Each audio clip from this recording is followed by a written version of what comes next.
Maybe the thing you're most scared of is exactly what you should do. I love what I do still. I have passion for it. Whatever it was, I just tried to dominate it. I want you to say your name and tell me what you do.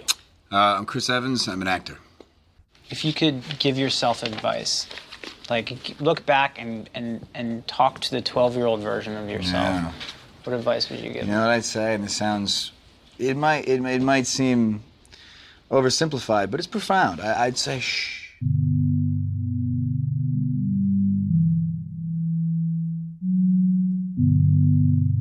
It's been a big thing for me. Shh. You know, it's so funny how noisy my brain is, and everyone's brain is noisy. It's what it does. It makes thoughts. And the problem is, I think in most of our lives, the root of suffering is following that brain noise and listening to that brain noise and actually identifying with it as if it's who you are. That's just the noise your brain makes, you know, and more often than not, it probably doesn't have much to say that's going to help you. For Captain America, I read that you turned down the role a number of times. Can you just explain why? It was because it was a big commitment. They wanted 6 movies, and you know, normally you do movies one at a time. And if one of those movies hits and is a success, and your life noticeably changes, you know, your personal life, your anonymity, your privacy is affected, you have the opportunity to stop and regroup and go home and just, you know, make a decision from then on how you want to proceed with your life. The worry was, if this movie hits and there is a lifestyle change and I don't react well to it, I don't have the opportunity, the luxury to say, you know what, guys, I'm good. I think I'm going to go back to doing, you know, indies or maybe something else. You know, maybe in a couple of years I don't want to act anymore. I don't know. It's just 6 movies can be spread over 10 years, and you're making a decision for a decade, and it's not just a decision for you. If the lifestyle changes to a point where your anonymity is compromised, then it's really not your right to complain anymore. So if all of a sudden someone in your family ends up in a hospital and you're going in and out every day and someone's taking pictures of you and you complain, everyone's going to say, too bad, you made this bed, sleep in it. And that's a shame. And that's a decision you have to make and prepare for. This ripple effect isn't just going to be about me.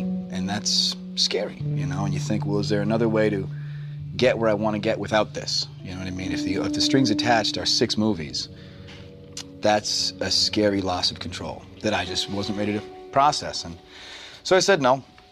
And I asked every human being in my life what they thought, and you know, everyone said I should do the movie, and I did. I said I've gone to therapy. I went to therapy. I was like, fine, I'll talk to a therapist, see what they have to say, and you know, because I do struggle with, I get anxiety about certain things and press and things like that. And it's, you know, all those things were tied into the Marvel responsibilities.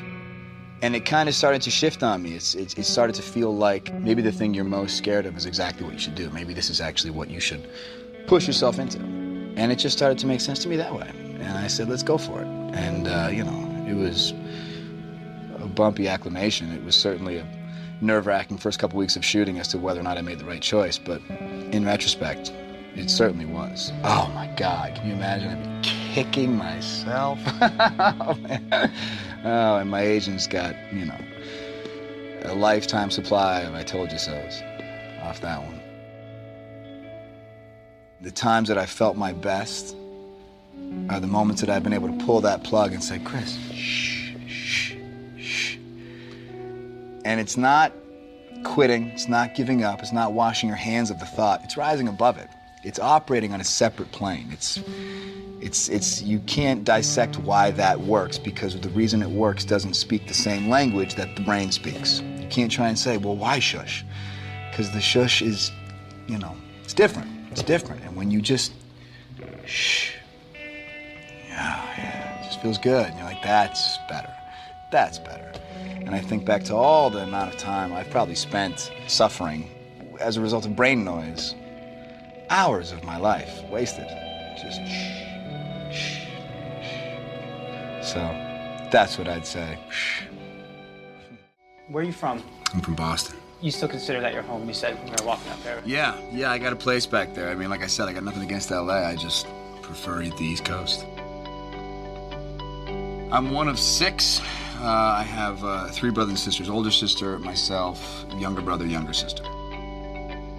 We were really close, you know, a very tight-knit family. We did everything together. We're all actors, so we're all very melodramatic. We're all very, imaginative, and we would play a lot of games together just in our backyard. I had a great childhood. I had a great youth, and my family was a big part of that. That's why I love them. But going home for me is kind of where I just reconnect to that part of my mind, you know. And you just come out here for too long, and things that shouldn't matter start mattering, and you say, I gotta recharge. Initially, I was really big into art. I was drawing and painting, and thought art school was going to be the path I was going to take. I didn't start acting till I was about maybe 13, 14. My older sister was doing plays. She was having a ball. I figured I'd try it, and it was a good time, so I kept doing it. Probably had much bigger balls then than I do now. Now I sit, terrified before auditions.